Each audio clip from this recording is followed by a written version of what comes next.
পুলিশের নাকা চেকিং চালানোর ঘটনায় সোশ্যাল মিডিয়ায় লাইভ করাকে কেন্দ্র করে পুলিশের সঙ্গে বচসা। আর এই বচসাকে কেন্দ্র করে একদল উত্তেজিত জনতার হাতে আক্রান্ত পুলিশ। ঘটনাকে ঘিরে শোরগোল মালদার মোথাবাড়ি থানা এলাকায়।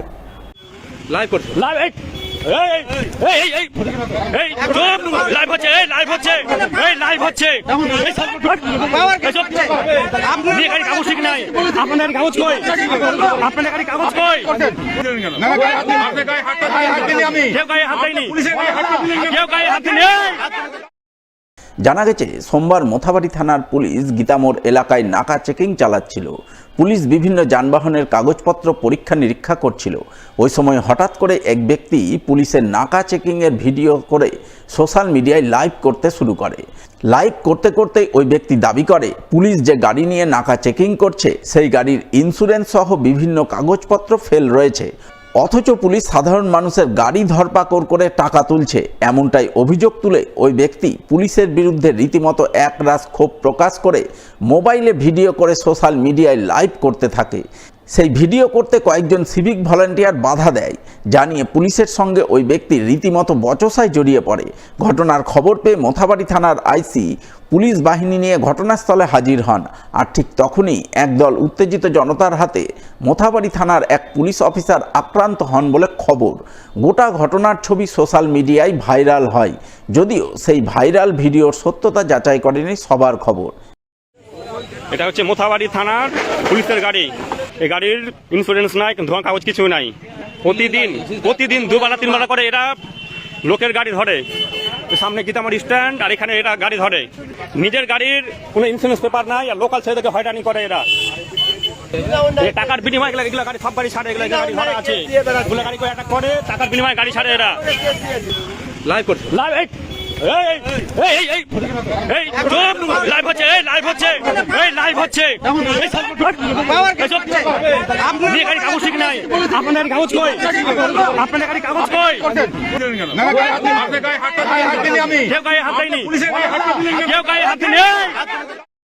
এদিকে এই ঘটনায় জেলা বিজেপির সহ সভাপতি অজয় গাঙ্গুলি অভিযোগ করে বলেন, সম্প্রতি মন্ত্রী সাবিনা ইয়াসমিন পুলিশের উদ্দেশ্যে হুঁশিয়ারি দিয়েছিলেন। সেই হুঁশিয়ারির পর এই ধরনের ঘটনা ঘটবে বলে তারা আশঙ্কায় ছিলেন, সেই আশঙ্কাই সত্য হয়েছে।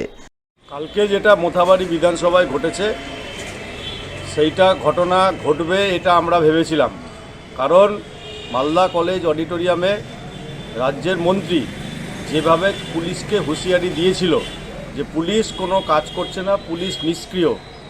একটা কথা মাথায় রাখতে হবে, মালদা জেলার পুলিশ যদি সক্রিয় হয় তাহলে তৃণমূলের কোনো নেতৃত্বই আর বাড়িতে থাকবে না, সবাই জেলে কিংবা থানায় থাকবে। একটা অরাজক ব্যবস্থা তৈরি করার জন্য কালকে মোথাবাড়ি বিধানসভার ঘটনাটি ঘটেছে।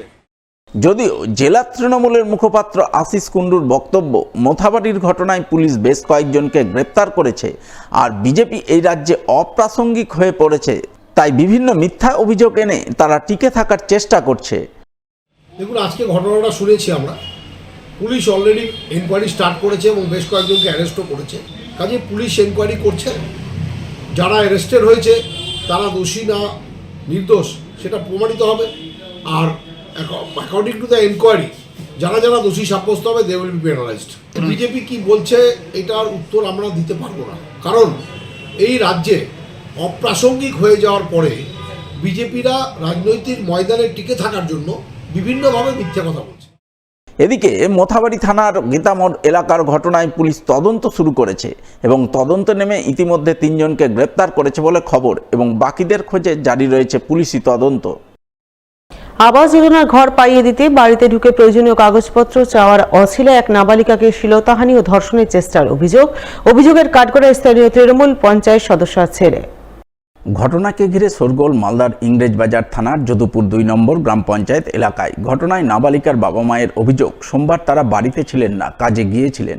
বাড়িতে 17 বছরের নাবালিকা মেয়ে একাই ছিল। এই সুযোগে বেলা 11:15 নাগাদ স্থানীয় গ্রাম পঞ্চায়েত সদস্যের ছেলে অমল মণ্ডল তাদের বাড়িতে এসে মেয়েকে আবাস যোজনার ঘর পাইয়ে দেওয়ার কথা বলে কিছু প্রয়োজনীয় কাগজপত্র বের করতে বলে। মেয়ে কাগজপত্র বের করার সময় হঠাৎ করেই পঞ্চায়েত সদস্যের ছেলে মেয়েকে জোরপূর্বক শ্লীলতাহানি করে ধর্ষণের চেষ্টা করে।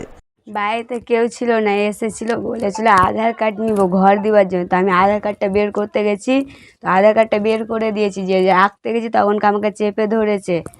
চেপে ধরে অনেক জায়গায় হাত দিয়েছে, গায়েটায় হাত দিয়েছে, দিয়ে আমি অনেক চিৎকার করতে পারিনি। আমি তাড়াতাড়ি ঘর থেকে বেরিয়ে এসে গ্রামে সবকে ডেকেছি, ধরেও রেখেছিল। দিয়ে আমার বাবারা এসেছে, দিয়ে তারপরে থানায় গিয়েছিল, দিয়ে কেস টেস করে এসেছে।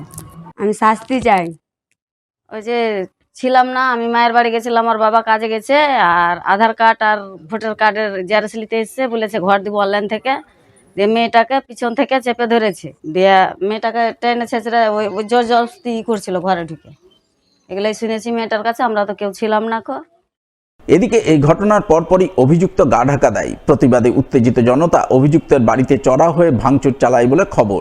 ঘটনায় সোমবার রাতে নাবালিকার পরিবারের তরফে ইংরেজবাজার থানায় ধর্ষণের চেষ্টার লিখিত অভিযোগ দায়ের করা হয়।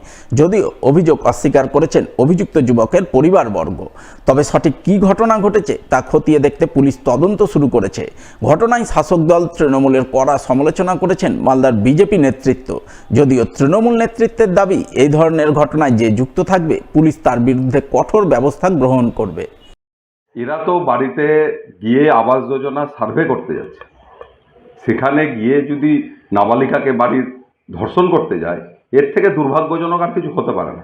মানুষ কাকে বিশ্বাস করবে? জনপ্রতিনিধি আত্মীয়, তারাই যদি এরকম করে, তা আমরা বলবো যে এই সমস্ত তৃণমূলের যারা আছে জনপ্রতিনিধিরা, এদের একটা কালচার হয়ে গেছে। এদেরকে যতটা পারে মানুষ অ্যাভয়েড করা উচিত, এমনকি এদেরকে বাড়িঘরে যাতে কেউ এন্ট্রেন্স না দেয়, ঢুকতে না দেয়। এই ধরনের হিনাস কাণ্ডের সঙ্গে যারা যুক্ত থাকবে তাদের বিরুদ্ধে কঠোর আইন প্রয়োগ হবে। পুলিশ দেখছে, পুলিশ অ্যাকশন নেবে। আমাদের দলের কখনো এই ধরনের সমর্থন করা হয় না। যারা করছেন, যারা সমর্থন করবেন, দল তাদের পাশে দাঁড়াবে না, দল তাদের বিরুদ্ধে ব্যবস্থা